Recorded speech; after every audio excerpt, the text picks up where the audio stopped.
hello students তোমালোকৰ কাৰণে আজি লৈ আহিছো সোশ্যাল সায়েন্সৰ 100% কমন আমাৰ হাতত যেহেতু একেবাৰে সময় কম 2025 চনত যেসকল মেট্ৰিক দিবা মই ওলাই দিছো তোমালোকক যে ভাৰত আৰু উত্তৰ পূৰ্বাঞ্চলৰ সাংস্কৃতিক ঐতিহ্য ইয়াৰ পৰা পঞ্চম অধ্যায়ৰ পৰা মই কমকে ওলাইছো একেটা যদি তোমালোকে চাই যোৱা নিশ্চয় তোমালোকে পাস কৰিব পাৰিবা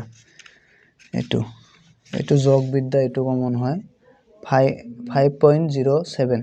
মই এটো অনুশীলনীত আছে এটো आंसर হয় তোমালোকে অনুশীলনীত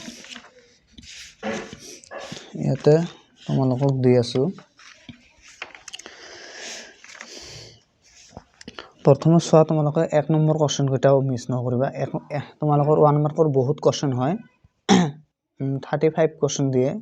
তোমালোকৰ এমসিকিউ এটা চাবা 1 নম্বৰ চাবা 2 নম্বৰ চাবা 9 নম্বৰ কোৱেশ্চন টু চাবা 13 নম্বৰ কোৱেশ্চন টু চাবা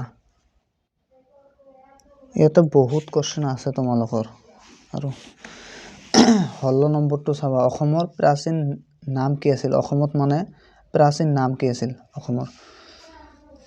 এটু চাবা 18 নম্বৰ চৰ্যাপদ মানে কি চৰ্যাপদ কেতিয়া ৰচিত হৈছিল তাৰ পিছত জিকিৰ আৰু জাৰি কোনে ৰচনা কৰিছিল এটো অসমীয়াত আছে তোমালোকৰ তাৰ পিছত আজান পীৰ কোন হয় এটো চাবা 1 মাৰ্কৰ ইয়াতে এইকেটা কলো বহুত কোৱেশ্চন আছে এইফালৰ পৰা মই বেছিকে দিলো এইফালত কমে দিছো ইয়াৰ পৰা অলপ কমকে দিব এইকেটা তোমালোকৰ 100% হয় তাৰ পিছত তোমালোকে 30 নম্বৰত ইয়াতে কি ৰচয়িতা সকলৰ নাম লিখা ৰচয়িতা সকলৰ নাম আহিব তোমালোকক মই দিছো হস্তি বিদ্যানৰ্ব ইয়াৰ মানে হস্তি বিদ্যানৰ্ব কোনে ৰচনা কৰিছিল সেই মানুহজনৰ নাম আহিব তাৰ পিছত কীৰ্তন নামখোখা কালিয় দমন ৰাম বিজয় মই এইকেটা দিলো এই গল চিন কেটা মই এইকেটা তোমালোকক কমন দিলো এইকেটা পাৰিলে গটে পৰিবা ইয়াতে এই ৰচক বিলাকৰ কোনে লিখিছিল এইলে তোমালোকক আহিব 100% কমন হয় 1 মাৰ্কৰ কোৱেশ্চন বহুত দিয়ে আৰু তোমালোকক লং কোৱেশ্চন দিছো এইফালে ইয়াৰ পৰা 3 বা 4 মাৰ্কৰ কোৱেশ্চন হয় ইয়াতে দিছো মই এটা দিছো 29 নম্বৰ কোৱেশ্চনটো দিছো চিত্ৰকলাৰ এটা কি খৰাংগ মানে কি বুজা এটো চিত্ৰকলা খৰাংগ মানে কি বুজা এটো হয় তাৰ পিছত ওপৰত আছে 26 এটা দিছো 26 নম্বৰটো চাবা ভাৰতৰ ভাস্কৰ্য শিল্প কলাৰ তিনিটা প্ৰধান শৈলী কি 25 নম্বৰটো চাবা আৰু 24 নম্বৰটো এটো 100% কমন হয় তাৰ পিছত 23 নম্বৰটো আৰু 22 নম্বৰটো ইয়াতে মই কেইটা দিলো এটা দুটা তিনটা চাৰিটা পাঁচটা ছয়টা দিলো তাৰ পিছত জুম খেতি মানে কি বুজা